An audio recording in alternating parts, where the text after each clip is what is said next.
लाखों वर्ष पहले सत्ययुग में जब पृथ्वी में पाताल लोक के असुरों के राजा रंभ और क्रंभ नाम के दो भाई हुआ करते थे और वे निसंतान होने के कारण निराशा के घोर अंधेरे में डूब चुके थे, तब उन्होंने देवताओं की तपस्या करने का निश्चय कर लिया, जिसके लिए रंभ ने अग्निदेव को खुश करने के लिए अग्नि के घेरे के बीचों बीच और क्रंभ ने एक झील में आधा डूबकर वरुण देव की तपस्या करने लगा।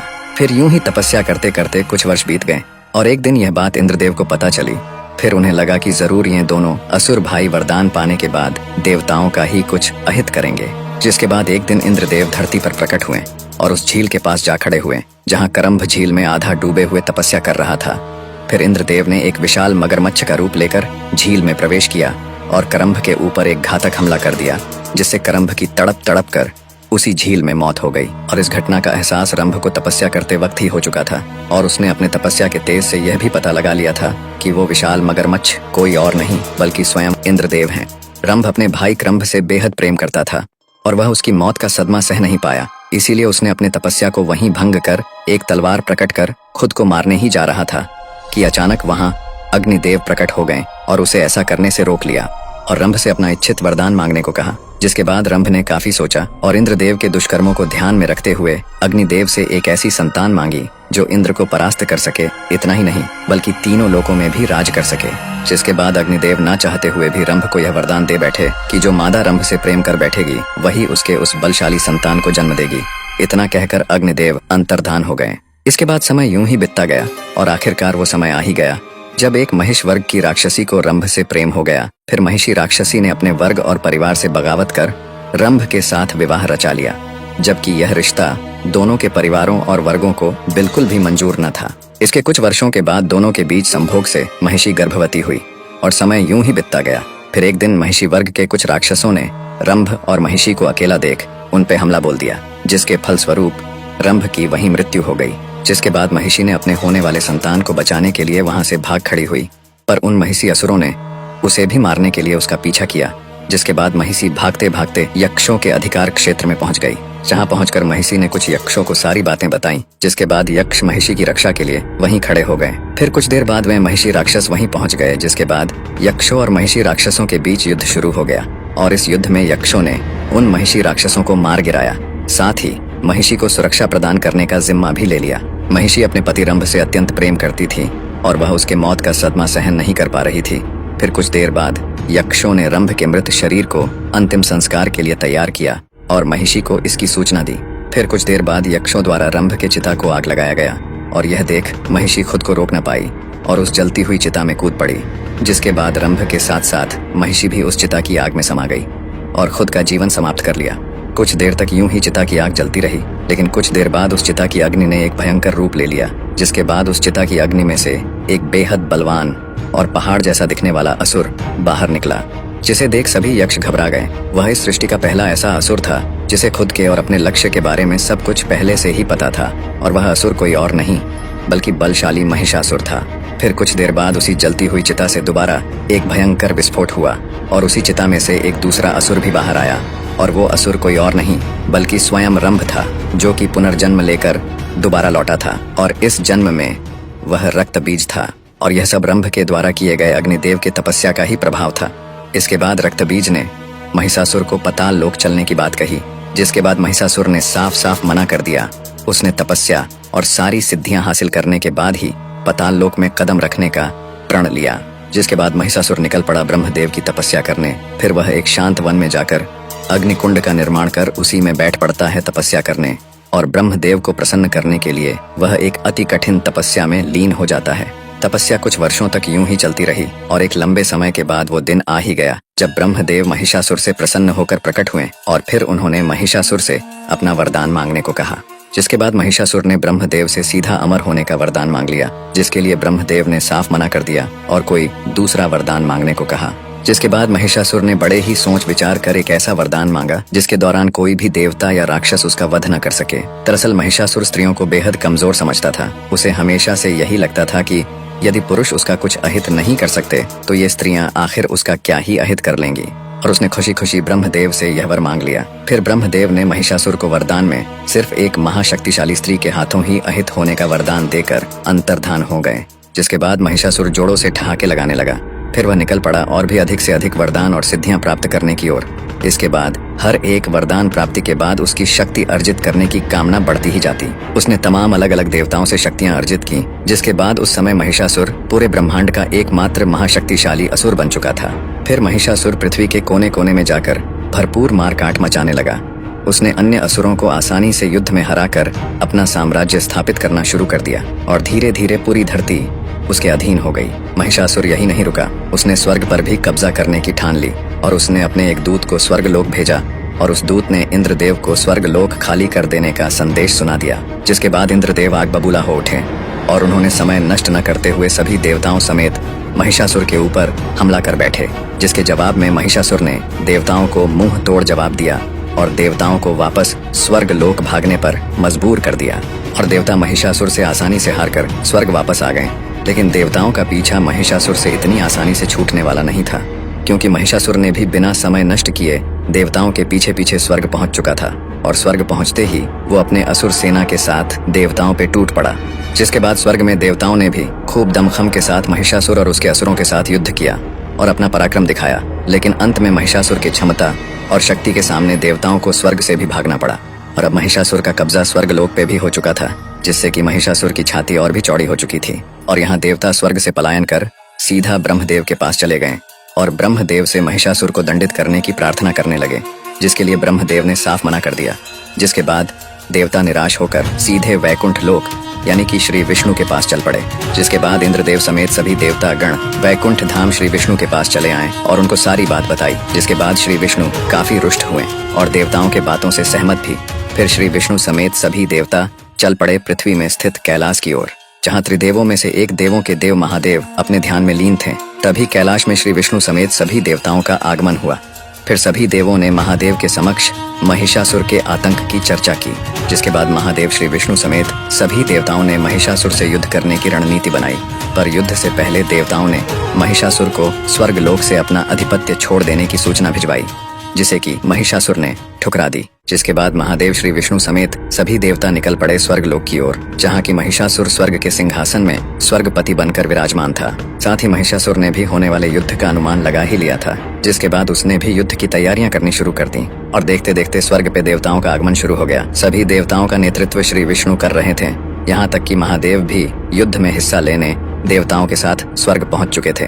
जिसके बाद महिषासुर की तरफ से युद्ध का बिगुल बज चुका था। फिर देवताओं और असुरों के बीच एक भयंकर महायुद्ध शुरू हो गया। जिसके बाद श्री विष्णु समेत सभी देवता मिलकर महिषासुर और उसके प्रमुख योद्धाओं के ऊपर टूट पड़े। फिर महिषासुर ने भी देवताओं के ऊपर बेहद शक्तिशाली प्रहार करना शुरू कर दिया। महिषासुर इंद्रदेव समेत कई देवताओं पर अकेले ही भारी पड़ने लगा। जिसके बाद श्री विष्णु सामने आए और अपने गदा प्रहार से महिषासुर को वहीं धूल चटाने लगे। जिसके बाद महिषासुर एक भैंस का रूप लेकर चल रहे युद्ध के बीच ओझल हो गया और फिर अपने स्पष्ट रूप में आकर देवताओं पे दोबारा से टूट पड़ा, जिससे कि कई देवता जोखिम हो गए। और यहाँ महादेव अपने त्रिशूल से महिषासुर के आसुरी सेनाओं को मिट्टी में मिलाते जा रहे थे। अपने सेना को समाप्त होता देख महिषासुर ने अपने सिद्ध से अपने सेना को दोबारा से और भी ज्यादा संख्या में उत्पन्न करना शुरू कर दिया और जोरों से ठहाके लगाने लगा। यहाँ महादेव श्री विष्णु और अन्य देव महिषासुर के सेनाओं को हर बार समाप्त करते जाते और महिषासुर हर बार अपने सेना को पहले से भी अधिक संख्या में उत्पन्न करता जाता। काफी समय तक ऐसा ही चलता रहा। जिसके बाद महादेव और श्री विष्णु महिषासुर पे काफी ज्यादा क्रोधित हो उठे और अपने महाअस्त्रों त्रिशूल और सुदर्शन चक्र को महिषासुर पे छोड़ दिया। जिसके बाद महादेव के हाथ से निकला त्रिशूल और श्री विष्णु के हाथ से निकला सुदर्शन चक्र महिषासुर के शरीर से टकराकर वापस अपने स्वामी के ही पास लौट गए, क्योंकि महिषासुर की रक्षा स्वयं ब्रह्मदेव की वो शक्तियां कर रही थी जो महिषासुर ने ब्रह्मदेव से वरदान के रूप में अर्जित की थी। फिर यह देख सभी देवता अचंभे में पड़ चुके थे और वहाँ महिषासुर जोरों से ठहाके लगाए जा रहा था। फिर अचानक महादेव और श्री विष्णु को ब्रह्मदेव का संकेत मिला और ब्रह्मदेव ने दोनों त्रिदेवों को युद्ध क्षेत्र से वापस लौटने का संकेत दिया। जिसके बाद दोनों त्रिदेव युद्ध क्षेत्र से अंतर्धान हो गए। फिर यह देख सभी देवता भी युद्ध क्षेत्र से दोनों त्रिदेवों के पीछे पीछे चले गए। जिसके बाद महिषासुर और उसकी असुर सेना हर्ष उल्लास से इस महायुद्ध को जीतने का जश्न मनाने लगे। और यहाँ महादेव श्री विष्णु समेत सभी देवता कैलाश पहुंचे और इसके बाद वहाँ ब्रह्मदेव भी प्रकट हुए। जिसके बाद महादेव ने ब्रह्मदेव से युद्ध क्षेत्र से वापस बुलाने का कारण पूछा।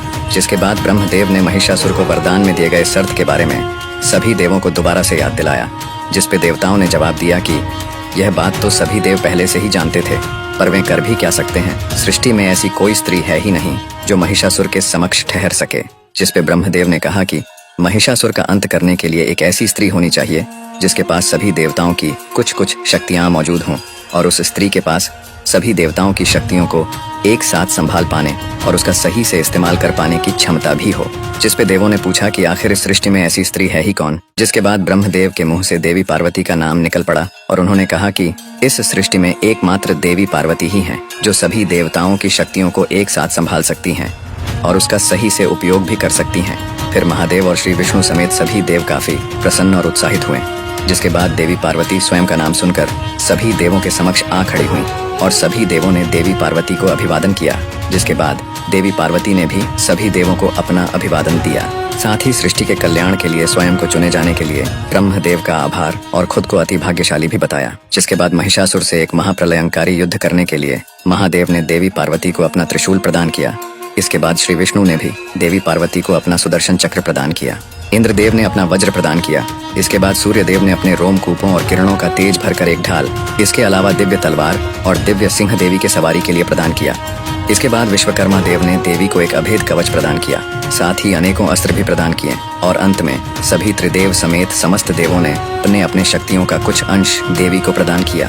फिर देवी पार्वती ने अपना वास्तविक रूप लिया महाशक्ति देवी दुर्गा का, और यहाँ महिषासुर स्वर्ग लोक से ऊबकर अब पृथ्वी में ही रहते हुए तीनों लोकों का स्वामी बन बैठा था।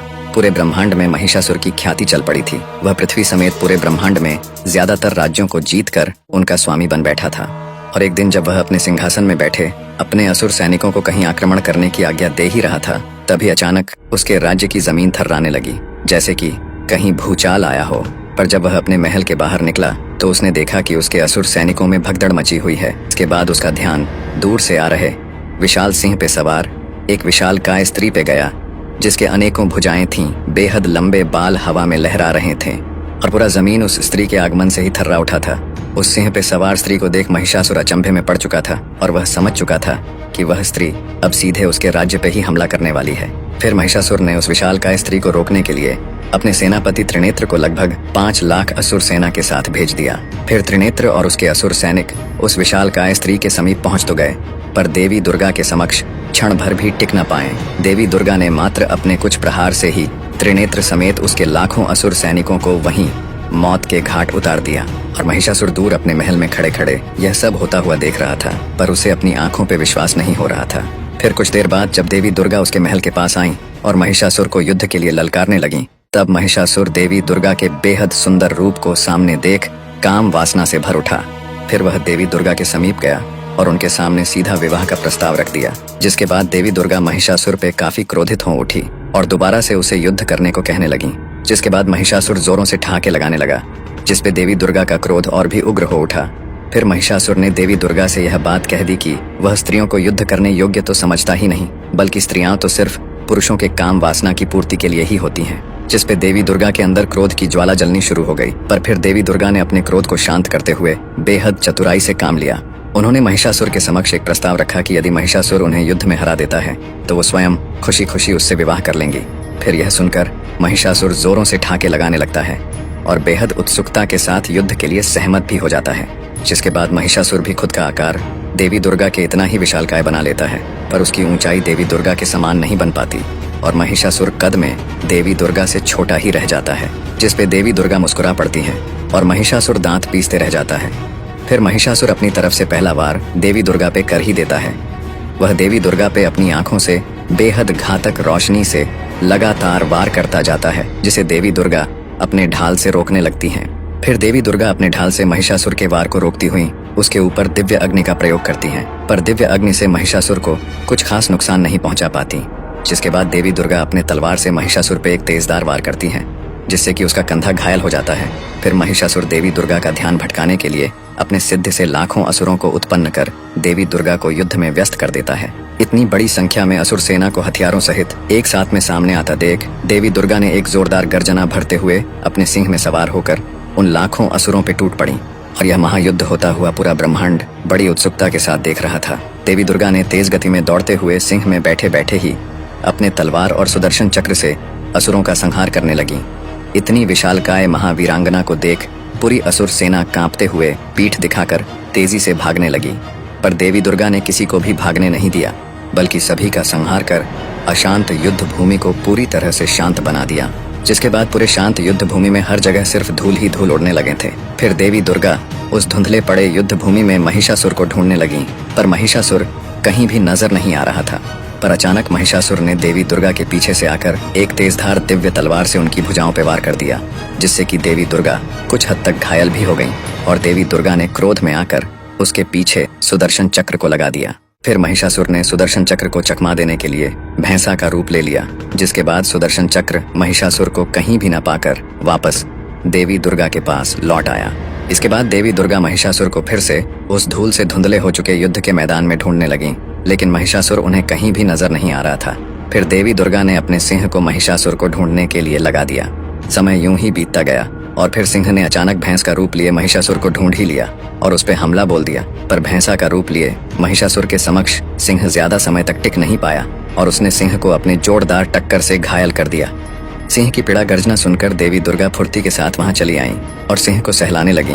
पर सिंह ने देवी दुर्गा पे ही हमला कर दिया, क्योंकि दरअसल वह सिंह कोई और नहीं बल्कि सिंह का रूप लिए महिषासुर ही था। जिसके बाद देवी दुर्गा अति क्रोधित हो उठी और महिषासुर पे त्रिशूल लेकर कूद पड़ी। पर महिषासुर अपने माया से अचानक वहां से गायब हो गया। यूं ही युद्ध होते होते लगभग 9 दिन बीत चुके थे और अब देवी दुर्गा महिषासुर के साथ साथ अपने सिंह को भी ढूंढने लगी।